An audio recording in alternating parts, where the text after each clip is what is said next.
Hola, hola, bienvenidos a un nuevo Sonidos de una Nación, nuevamente con un programa especial, esta vez dedicado a un momento cumbre del fútbol argentino, dado que se cumplen 40 años del Mundial obtenido en 1986, y en esta oportunidad de una manera diferente, ya que por primera vez Fotos de Radio se une a Éter, Escuela de Comunicación, para realizar un programa especial.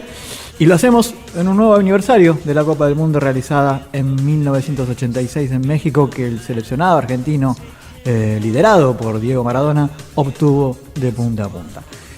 Este especial que vamos a escuchar hoy recorre los partidos del Mundial, pero sobre todo hace foco en cómo llegó Carlos Salvador Vilardo a la dirección técnica del seleccionado y todos los cambios que implementó, no solo en la forma de jugar de nuestra selección, sino también a nivel mundial y a nivel grupal. Para esta oportunidad contamos con la producción de Matías Lancilotti, Simón Ronco, Santiago Duvergés y Fabricio García, así que agradecidos de parte de Sonidos de una Nación por este valioso documento que vamos a escuchar. Mi nombre es Hernán Fernández y los invitamos una vez más a que nos acompañen en este nuevo viaje a través de la historia grande de nuestro país, esta vez dedicado al Mundial de México 1986.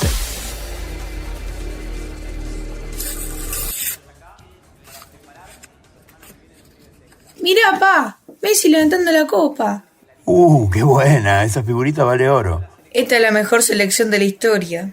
¿La mejor? Y sí, campeones invictos casi todo el mundial. Messi jugando con el mejor. No, ¿cómo más que fútbol? Espera un poco. ¿Qué estás buscando? Un programa de radio. Lo escuchaba unos años después de salir campeones. Y me acuerdo que después de escuchar los capítulos lo grababa todo en un cassette.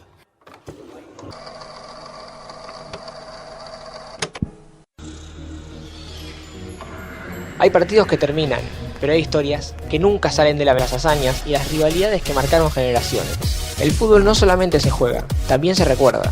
Cada archivo guarda un momento, cada momento una historia. Bienvenidos a Archivo Fútbol.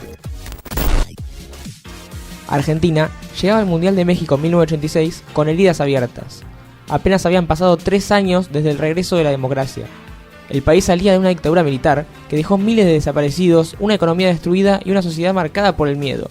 Y como corolario, la junta militar había intentado recuperar las Islas Malvinas en un intento desesperado por perpetuarse en el poder. En medio de ese clima, apareció un hombre que cambiaría para siempre la historia de la selección. Me he reunido el presidente de la Asociación del Fútbol Argentino, el señor Julio Grondona, y finalmente Carlos Salvador Vilardo, a partir de esta firma que lo liga a los equipos de la Selección Nacional de la Asociación del Fútbol Argentino. El 24 de febrero de 1983, Carlos Salvador Vilardo asumía como técnico de Argentina.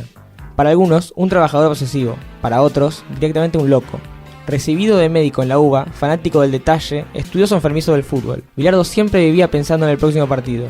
Sus primeros pasos habían sido en Estudiantes de La Plata. Después, dirigió en Colombia y llegó a una final de Copa Libertadores con Deportivo Cali. Pero su llegada a la selección no parecía sencilla.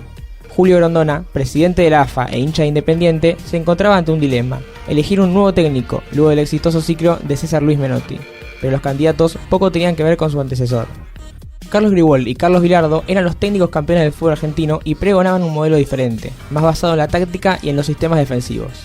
Sin embargo, Vilardo avanzaba en la consideración del mandamás de la AFA.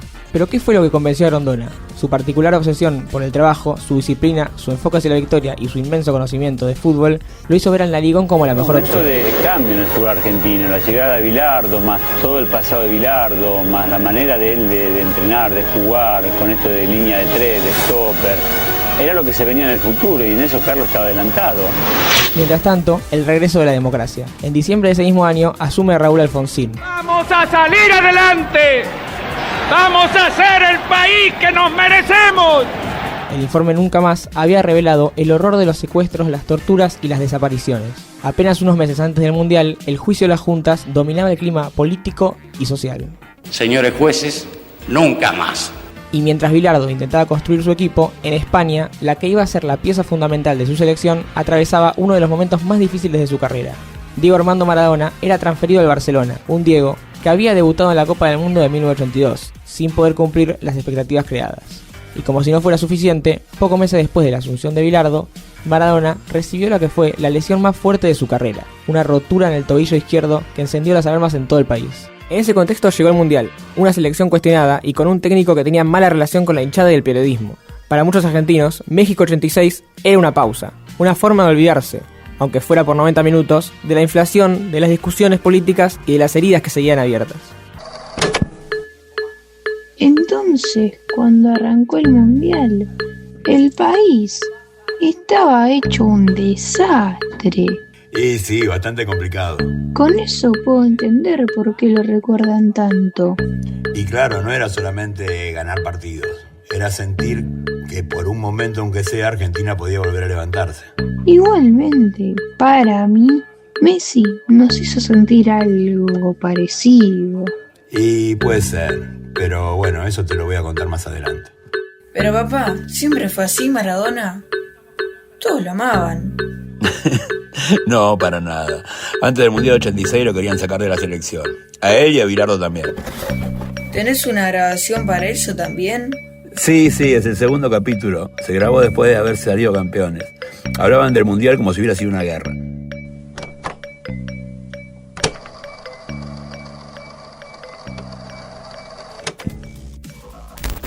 Al momento de asumir, Bilardo tomó una decisión que incendió el país. Viajó a Europa con plata de su bolsillo para reunirse con Diego Maradona. En Barcelona le dijo una frase que cambiaría la historia. Vos vas a ser el capitán de la selección. Hoy parece lógico, pero en 1983 no lo era. Maradona era muy cuestionado por su actuación en el Mundial 82. Además, el capitán era Daniel Passarella, campeón del mundo en 1978. Ídolo y referente absoluto. Cuando Bilardo anunció que Diego sería el único capitán, las críticas explotaron. Él mismo decía que tuvo que irse unos días del país porque lo querían matar. Yo te aseguro a vos, y vengo acá después del campeonato mundial. Como vine siempre, yo te pongo la firma si querés. Que donde vamos nosotros estamos siempre arriba. Argentina está siempre arriba. Yo no soy perdedor. No soy perdedor. Soy ganador. Y las eliminatorias tampoco ayudaron. Argentina arrancó bien, pero todo se complicó contra Perú. En Lima, Luis Reina persiguió a Maradona todo el partido y por esto Argentina perdía 1-0. Con esta derrota, las dudas no paraban de crecer. Y la clasificación se definió en el Monumental. A Argentina le sirvió el empate, pero cuando le dieron vuelta el 1-0 hubo un silencio total en el estadio, hasta que, en el final del partido, apareció Ricardo Gareca.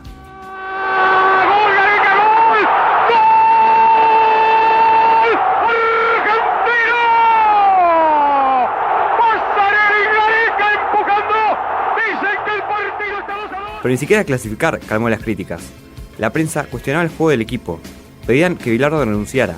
Todo ese periodismo que vos decís, que es gente que es de otra línea, que yo la ligo de rebote, porque defienden otra cosa antes de que yo empiece a actuar, me empezaron ya a atacar. Entonces toda esa gente que decía que el fútbol brasileño era el súper, ahora resulta que el fútbol brasileño no sirve. Entonces muchas veces hay un contrasentido. Incluso desde el gobierno de Raúl Alfonsín había críticas públicas. Bilardo sentía que lo querían sacar, y entonces tomó otra decisión clave. Antes del Mundial organizó una gira y evitó volver a Argentina. El objetivo era aislar al plantel de toda la presión. Previo a viajar para México, reunió a los jugadores y les dijo: en la valija pongan un traje y una sábana. El traje para bajar con la Copa del Mundo. La sábana es por si perdemos y nos tenemos que ir a Arabia Saudita. Lo que nadie imaginaba era que ese grupo tan criticado estaba a semanas de convertirse en leyenda. ¡Llegó a Américo el mundialista! ¡Sí! Para que ustedes, viendo América y leyendo Ojo, tengan gratis un mundial con todo para todos. Un automóvil Toyota de Recepana, motocicletas Honda de Mavila, televisores National Quiltrix, equipos de sonido Imperial, alfombras Dallas de hogar, Millonarios Vales Monterrey, juegos de comedor Cromogar, bicicletas Monarch, pasajes Fawcett, artefactos Oster, decenas de zapatillas Bata y cientos de juegos infantiles. Una mundialista millonada de premios, manito. ¿Y para ganarlos? Hay que identificar, viendo América, a los jugadores mundialistas que iré presentando en esta forma durante la transmisión de cada partido. Poner su respuesta en los cupones que publicarán Ojo y Correo diariamente. Depositarlos en los lugares correspondientes y ¡listo! Comenzar a cobrar premios desde el saque hasta la gran final. Usted y México 86 en América. Un mundial con todo para usted. ¿En serio nadie confiaba? Casi nadie. Por eso fue tan grande el 86, porque antes de ganar el Mundial tuvieron que pelear contra todos. ¿Entonces llegaron al Mundial con todo el país en contra? Sí, y encima el debut no parecía fácil. ¿Contra quién arrancaban? Corea del Sur. Ah, re fácil. Y no tanto.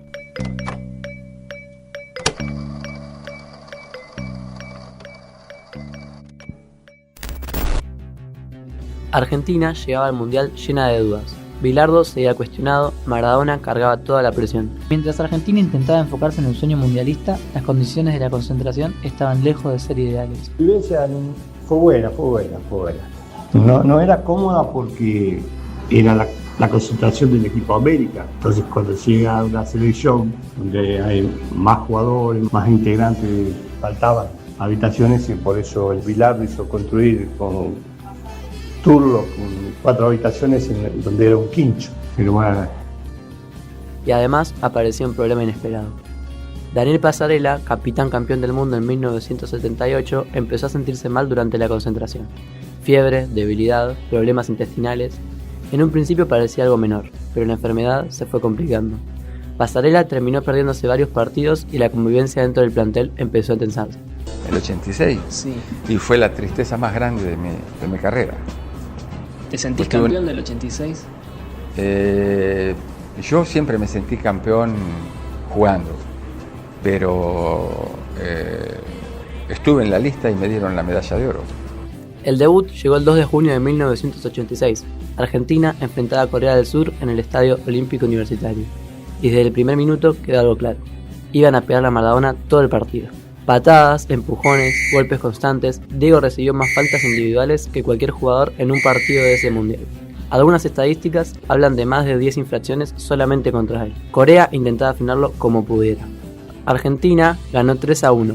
2 goles de Jorge Valdano, 1 de Ruggeri, pero más allá del resultado, Bilardo se quedó con algo importante. El equipo empezaba a entender su sistema.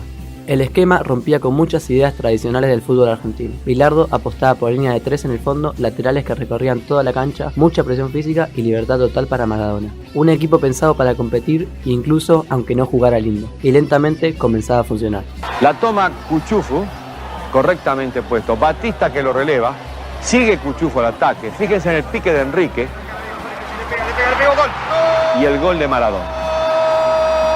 De Argentina, golazo de Maradona. El segundo partido fue contra Italia, el campeón del mundo vigente, y Argentina dio un golpe importante. Argentina y la pelota. La tiene Chupicho que puede jugar cortito para Burruchaga. Se viene a tocar para Maradona. Rica corre para Valdano. Valdano levanta para Maradona. Y salió el arquero y está con Diego. Diego empató el partido después del gol de Altobelli. Fue uno de sus goles más recordados, control rápido, definición cruzada y la sensación de que estaba entrando definitivamente en el Mundial. El empate 1-1 dejó a Argentina muy cerca de clasificar, pero todavía no había tranquilidad, porque el formato del Mundial permitía que algunos terceros también avanzaran. Y Argentina llegó a la última fecha con posibilidades matemáticas de terminar incluso tercera en el grupo. Eso podía cambiar completamente el camino. Había un detalle clave. Si Argentina terminaba segunda, el rival en octavos sería Francia, la selección de Platini, uno de los grandes candidatos al título. El último partido de la fase de grupos fue contra Bulgaria. Bilardo sabía que había que ganar, no solo para clasificar, también para evitar a Francia. Pero la toma otro de Brown. José Brown en el círculo central. Levanta la pelota sobre la derecha. Corre Cuchufo. Ahora aparece Cuchufo en el puesto de Garré. Se cierra la pelota. Cuchufo viene como puntero. Ahí está. Ganó. Está el gol de Valdano. Está el gol de Valdano. Viene el centro Valdano. ¡Gol! Argentina ganó 2-0. Valdano y Burruchaga marcaron los goles. Y por primera vez en mucho tiempo, las críticas empezaban a bajar. La selección terminó primera de grupo, invicta, con un funcionamiento cada vez más sólido y con Maradona creciendo partido a partido. La imagen después de la fase de grupos era completamente distinta a la previa. El equipo que había llegado cuestionado ahora empezaba a ilusionar. Y lo más importante, había evitado a Francia. Nadie lo sabía todavía, pero el verdadero Mundial de Maradona recién estaba por empezar. Así que estuvieron re cerca de jugar contra Francia. Sí, y eso podría haber cambiado toda la historia. Pero igualmente ahí Maradona estaba jugando re bien. Espera el próximo capítulo, que ahí se viene lo mejor del Mundial. ¿Y ahora? Uruguay. No era un partido cualquiera. Por la rivalidad. Claro, Argentina y Uruguay ya tenían historia de sobra. Se conocían demasiado.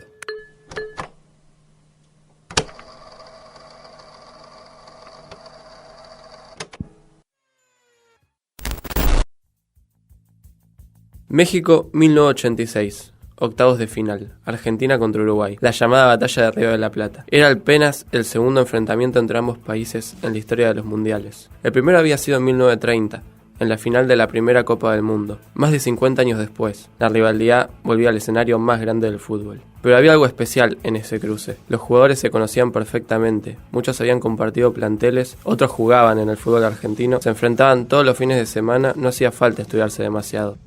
Nosotros cuando nos tocó Uruguay decíamos, ahora vamos a ver cómo estamos. Todos sabían cómo jugaba el otro y eso convirtió al partido en una pelea táctica y física desde el primer minuto. Uruguay apostó un partido duro, cortado, friccionado y otra vez el objetivo principal era Maradona. Diego volvió a recibir una enorme cantidad de faltas. Cada vez que agarraba la pelota aparecían 2 o 3 jugadores uruguayos encima suyo. El plan uruguayo era claro, no dejarlo girar nunca. A los 42 minutos del primer tiempo llegó el único gol del partido.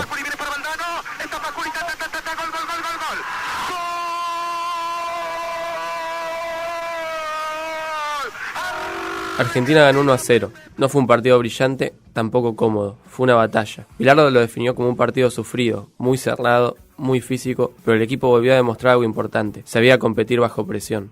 La verdad que este gol no me voy a olvidar nunca, jamás en mi vida. El primer gol en un campeonato del mundo es muy, muy importante. Y conseguir una victoria, conseguir el triunfo frente a los uruguayos es muy importante. Con el paso de los años, Maradona sorprendió contando algo inesperado. Dijo que, para él, el partido contra Uruguay había sido su mejor actuación individual de todo el Mundial, incluso más que algunos encuentros mucho más famosos, porque sentía que había jugado rodeado de golpes, marcas y presión constante, y aún así había manejado el partido. Argentina avanzaba a cuartos de final y cada vez daba más sensación de equipo serio, sólido, difícil de vencer. Afuera quedaban las dudas, las críticas y los cuestionamientos a Bilardo. Adentro de la cancha empezaba a aparecer otra cosa. Confianza, pero lo que venía ahora iba a superar cualquier cosa imaginable. Entonces, ¿Maradona dijo que ese fue su mejor partido? Sí, porque no siempre el mejor partido es el que tiene más goles. ¿Y para vos, lo fue? No, ahora toca Inglaterra. Papá, ¿por qué dicen que el partido con Inglaterra fue especial? Porque no era solamente un partido de fútbol. ¿Por qué? Porque unos años antes, Argentina e Inglaterra habían estado en guerra. ¿En guerra? ¿De verdad? Sí, claro, en las Islas Malvinas. Ah, ¿y los jugadores pensaban en eso cuando jugaron? Y sí, muchísima gente pensaba en eso. ¿Vos te acordás? Yo era chico, pero sí. ¿Y ahora qué buscas? El capítulo siguiente donde se habla de eso. ¿El de los cassettes? Ese mismo, el que explicaba por qué este partido fue tan importante para Argentina.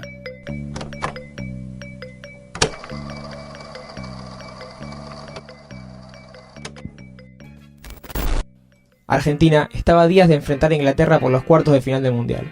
Pero para entender por qué ese partido significaba tanto, primero hay que volver 4 años atrás. Las Islas Malvinas eran y siguen siendo un territorio disputado entre Argentina y el Reino Unido.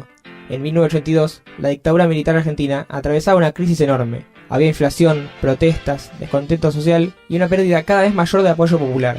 En ese contexto, el gobierno decidió recuperar las islas por la fuerza. El 2 de abril de 1982, tropas argentinas desembarcaron en Malvinas. Durante algunos días, gran parte del país salió a las calles a festejar.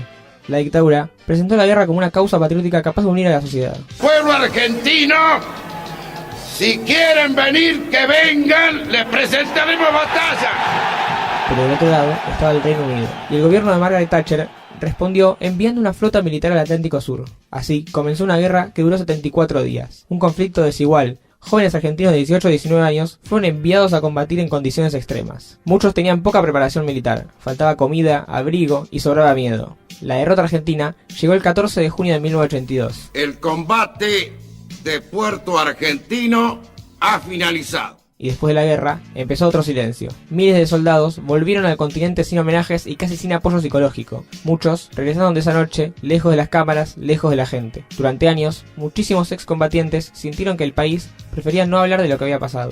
Con el tiempo, empezaron a conocerse testimonios muy duros. El frío extremo, el hambre, el miedo constante y también el abandono que muchos soldados sintieron por parte de sus propios superiores.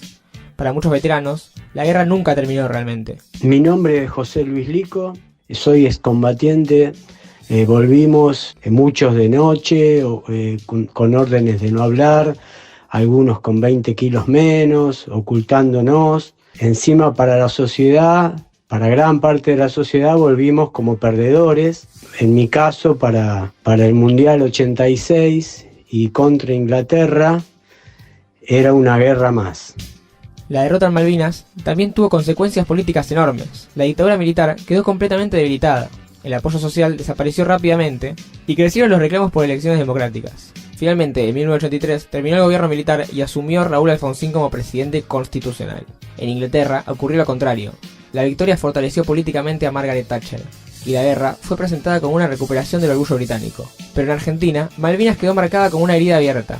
La guerra seguía presente en las familias, en los medios, en las escuelas y también en el fútbol, porque muchos jugadores de la selección habían vivido el conflicto muy de cerca, y millones de personas sentían que enfrentar a Inglaterra en un mundial era imposible de separar de todo lo ocurrido 4 años antes.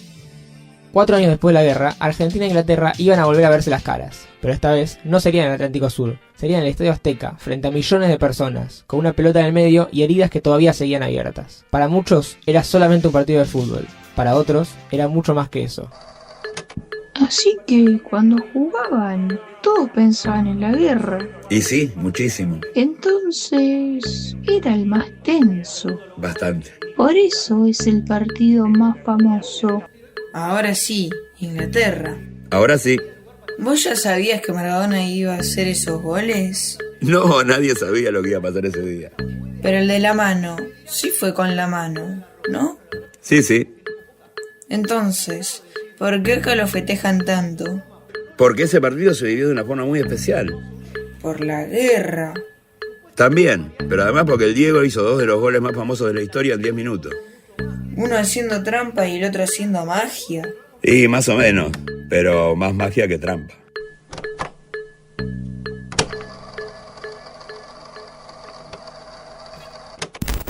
...22 de junio de 1986... Estadio Azteca de México. Argentina e Inglaterra estaban a punto de jugar mucho más que un partido de fútbol. Apenas habían pasado 4 años desde la Guerra de Malvinas. Y alrededor del mundo, la prensa presentaba el encuentro como una especie de batalla simbólica. Inglaterra llegaba confiada. Argentina empezaba a sentir que realmente podía pelear por el Mundial. Y en el centro de la escena aparecía Diego Armando Maradona, el capitán, el distinto, el jugador que cargaba sobre sus hombros la ilusión de millones de argentinos. El partido arrancó cerrado y muy físico. Inglaterra intentó cortar cada ataque argentino y marcar fuerte a Maradona. Argentina manejaba más la pelota, pero no encontraba espacios. Había tensión, nervios y mucha fricción. Todo cambió en el segundo tiempo. A los 6 minutos, Maradona inició una jugada cerca del área inglesa. La pelota va para Maradona puede tocar para Enrique, siempre Maradona, es un drible, se va entre 3, siempre Diego, genial. La pelota terminó elevándose después de un rechazo del defensor Steve Hodge. Diego salió a buscarla junto al arquero Peter Shilton. El arquero era mucho más alto, pero Maradona saltó igual.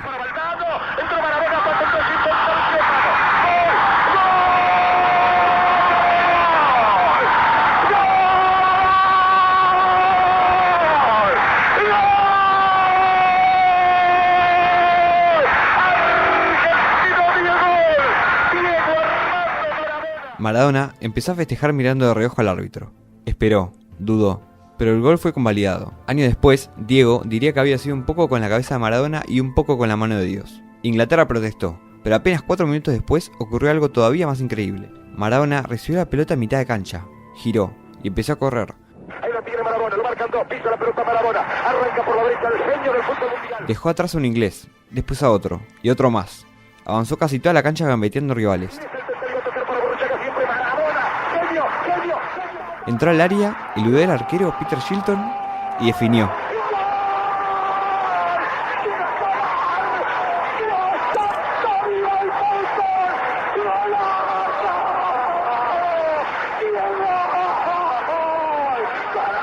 Para muchos, el mejor gol de la historia de los mundiales. Nosotros sabíamos que era un rival difícil, que era Inglaterra, que era especial, sí, pero que de ninguna manera nosotros, como terminamos ganando, nos íbamos a vengar o las Malvinas iban a ser de vuelta nuestra. A nosotros la alegría, la satisfacción y el saber que estábamos en semifinales, al menos en lo personal me hacía pensar mucho más que el hecho propiamente dicho de que le ganamos a Inglaterra por lo que pasó anteriormente. Inglaterra reaccionó sobre el final. Gary Lineker descontó de cabeza y los últimos minutos fueron una angustia total. Centros al área, pelotas divididas, nervios, pero Argentina resistió y ganó 2-1. El partido quedó grabado para siempre, por el contexto, por la tensión, por la mano más famosa de la historia y por un gol que convirtió a Maradona en leyenda. O sea que en el mismo partido hizo el gol más tramposo y el mejor gol de la historia. Y sí, bien maradoniano. ¿Y vos? ¿Cuál de los doloritos más? El segundo, porque cuando agarró esa pelota parecía que podía pasar cualquier cosa. Después de Inglaterra, ya casi eran campeones, ¿no? Y ahí el mundo empezó a mirar distinto a Argentina. Igual todos hablaban solamente de Maradona. Sí, pero ese equipo tenía un montón. No era solo el Diego.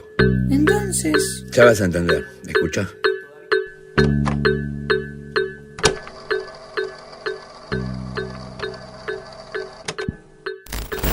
...25 de junio de 1986... ...semifinal del Mundial de México... ...Argentina frente a Bélgica... Después de eliminar a Inglaterra, la selección llegaba envuelta en euforia, pero todavía faltaba un paso enorme: volver a una final del mundo. Bélgica no era una sorpresa menor, venía a eliminar a España por penales, tenía un equipo ordenado, físico e inteligente tácticamente, y además había estudiado cada movimiento de Maradona. El plan era claro: cerrarle espacios y obligar a que Argentina dependiera menos de él. El partido comenzó muy trabado. Bélgica esperaba atrás, Argentina manejaba la pelota pero no encontraba profundidad. Bilardo pedía paciencia desde el banco. Sabía que tarde o temprano aparecería un espacio. Y entonces apareció Diego.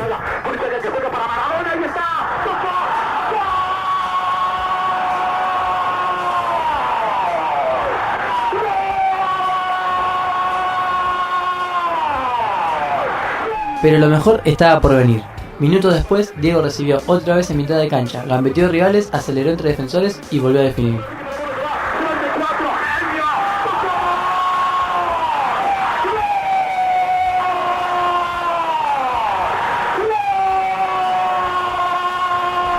Argentina ganaba 2-0 y el Estadio Azteca empezaba a rendirse ante Maradona. Sin embargo, dentro de la cancha el equipo mostraba algo importante: solidaridad. Ruggeri ordenaba la defensa, Batista recuperaba pelotas, Burchá corría toda la cancha, Enrique acompañaba cada ataque. Bilardo lo resumiría años después con una frase perfecta: era una individualidad colectiva. Porque Maradona brillaba como nadie, pero alrededor suyo había un equipo dispuesto a hacer todo el trabajo invisible: correr, marcar, aguantar, liberar espacios. Argentina ya no era solamente un conjunto criticado que había llegado con dudas, ahora era finalista del mundo.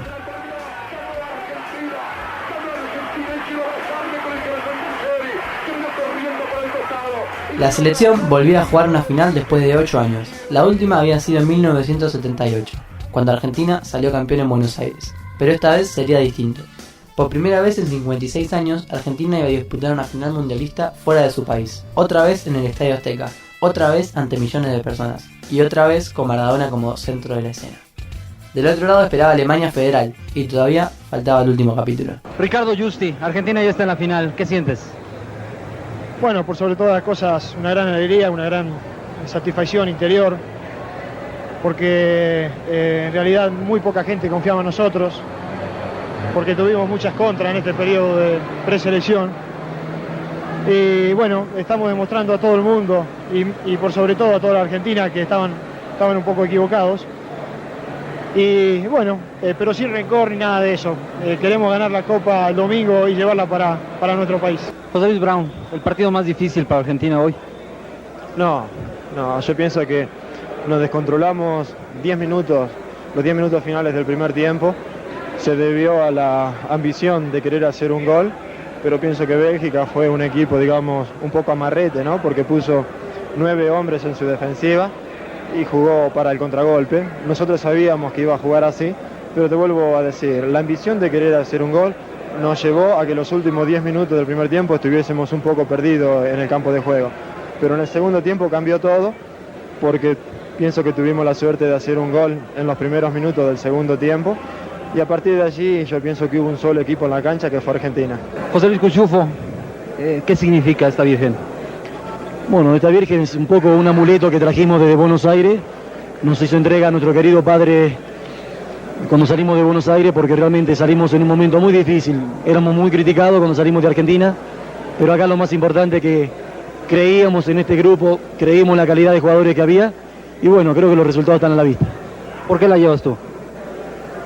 Es un poco, a lo mejor acá, bueno, en Argentina se dice un poco de cábala, pero realmente como creo mucho en la Virgen, siempre la saco de los vestuarios, pero en este momento reina una felicidad tremenda entre todos nosotros, pero lo más importante, estamos muy felices porque sabemos que toda Argentina y sabemos que toda América está diciendo que la Copa quede acá, y Dios quiere la Virgen que así sea.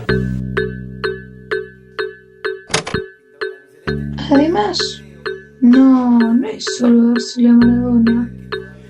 Y no, Diego hacía cosas imposibles, pero atrás había todo un equipo que lo sostenía. Aunque en semifinales habrá jugado re bien. Sí metió 2 goles. Sí, y todavía faltaba la final. ¿Y la final fue tan difícil como dicen? Y más de lo que parece cuando ves solamente el resultado. Pero se iban ganando tranquilos. Sí, hasta que Alemania hizo lo que hace siempre Alemania, no rendirse nunca.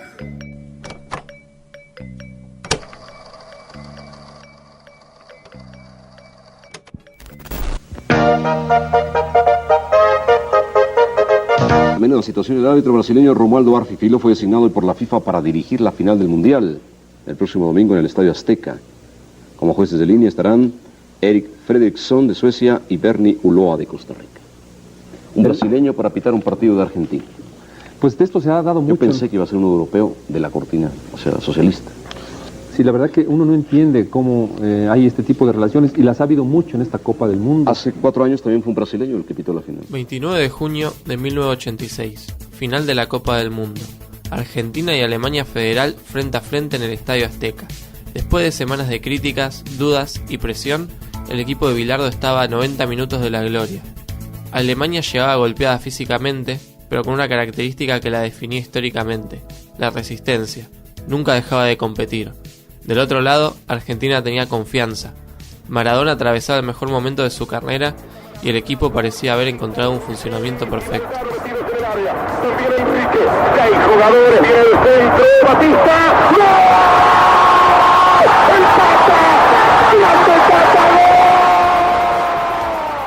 José Luis Brown, que había jugado el Mundial lesionado en un hombro, marcaba el 1-0. Un gol inesperado, un premio al sacrificio. Alemania sintió el impacto y Argentina empezó a dominar el partido emocionalmente. Ahora, la tiene Enrique para Valdano, se va,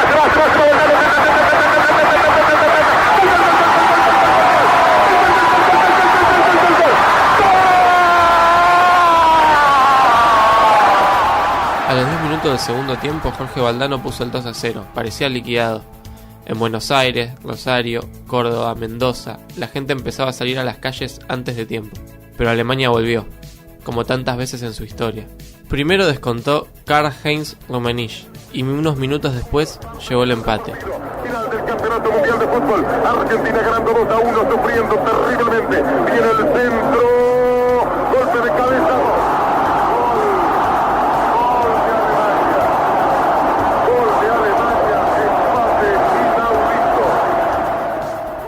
2-2, apenas en 8 minutos. La final había cambiado completamente. El banco argentino estaba paralizado y Bilardo no podía creerlo. Años después contaría que sintió una mezcla de bronca, desesperación y miedo. Habían tenido la copa en las manos y se les escapaba. Alemania ahora avanzaba, Argentina parecía golpeada, y entonces apareció el pase más importante del Mundial. Diego vio un espacio imposible, y Jorge Burruchaga arrancó desde la mitad de cancha.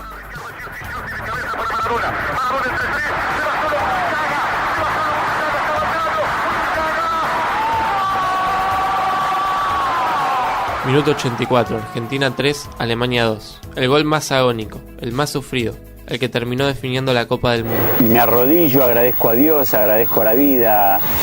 Lo veo llegar al Checho Batista y me pareció Jesús. Pero eso era lo que tenía ese proceso de esa selección. Tenía mucha guapesa, tenía mucha vergüenza, tenía mucho hambre de gloria. Aguantar también demasiadas críticas, pero hasta despiadada. Y bueno, y el Mundial después tiene eso, que vos arrancás y como fue el nuestro, de menor a mayor, no llegó a ese resultado final. Argentina volvió a ser campeón del mundo. Argentina campeón del mundo. En México 86. Volvemos a demostrar que somos los mejores. Porque también, como país, queremos ser los mejores. En un país golpeado económicamente y atravesado por años difíciles, aquella selección logró algo poco común: hacer que millones de personas se sintieran felices al mismo tiempo. Y en el centro de todo estaba Diego Maradona, el capitán, el símbolo, el mejor jugador del Mundial. Pero detrás de la Copa también quedaría otra historia, la obsesión de Bilardo, las críticas que nunca desaparecieron y un equipo que pasó de ser cuestionado a eterno.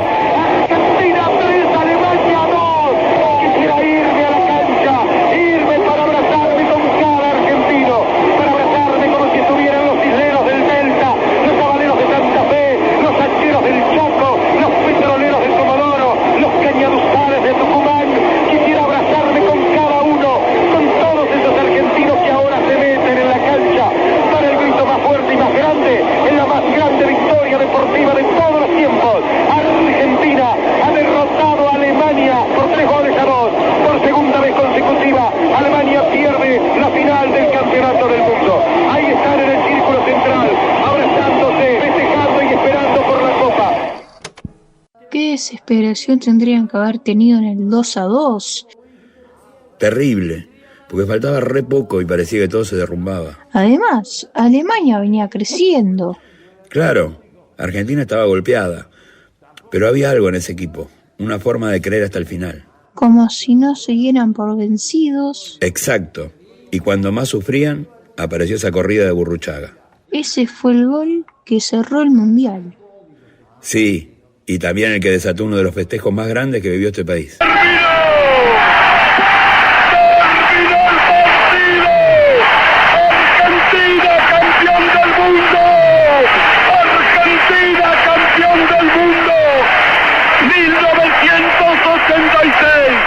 El hecho más saliente de la historia del fútbol argentino, fuera de nuestra frontera, aquí en México 86, Argentina es el campeón del mundo.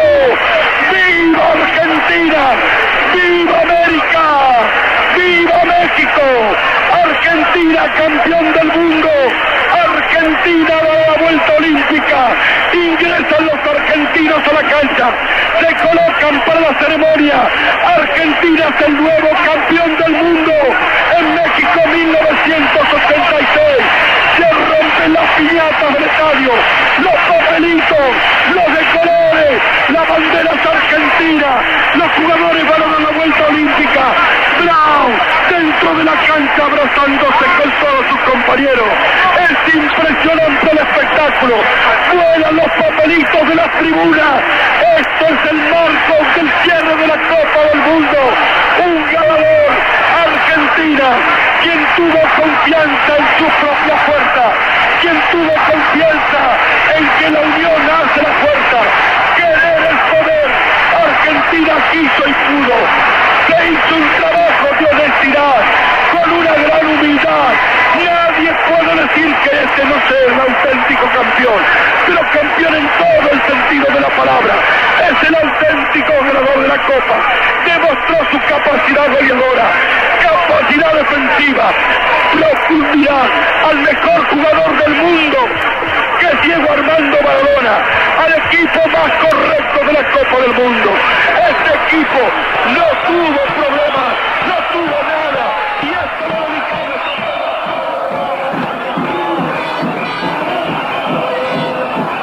Ahí va a buscar la Copa el equipo. Diego adelante, Pumpido detrás de él. Carlos Bilardo en la fila, está Brown. También está Pasculi. Ahí está Tapia, llorando todos de alegría, festejando este triunfo. Bilardo, el equipo va caminando a buscar la Copa de Oro, la Copa del Mundo. Argentina por segunda vez campeón del mundo. Ahí está, el presidente de México le va a entregar a Diego Maradona la Copa del Mundo. Désela, Diego. Ahí está, claro que sí. Ahí está. Diego levanta la copa, esa foto va a recorrer el mundo. Argentina, campeón del mundo, México 86. Campeón del mundo, ahora en México. El fútbol argentino otra vez en la cúspide. Archivo Fútbol. México, 1986. México 86, México 86, donde se vive la emoción. México 86, México 86, el mundo unido por un balón. Cantemos de alegría. Producción Matías Lancilotti, Simón Ronco, Santiago Duvergés y Fabricio García. Las nubes que al pasar dirán con grandes letras: en México el mundial. México 86, México 86, donde se vive la emoción. México 86, México 86, el mundo unido por un balón. Producido por Éter, Escuela de Comunicación y Fotos de Radio para Sonidos de una Nación. Fin para un nuevo Sonidos de una Nación, esta vez dedicado a un momento importantísimo de nuestro fútbol argentino, porque se cumple un nuevo aniversario de la Copa del Mundo ganada en México en 1986 por el seleccionado nacional capitaneado por Diego Maradona. Gracias a las más de 40 radios de todo el país que nos acompañaron una vez más para una emisión especial de Sonidos de una Nación. Gracias a Éter, Escuela de Comunicación, también por sumarse en la producción de este programa especial. Mi nombre es Hernán Fernández y nos vamos a encontrar cada vez que la historia argentina nos vuelva a unir para seguir contándola a través de los sonidos que nos regaló y nos siga regalando. Y que hasta ese momento la radio siga sin vida. ¡Chau! México 86, México 86.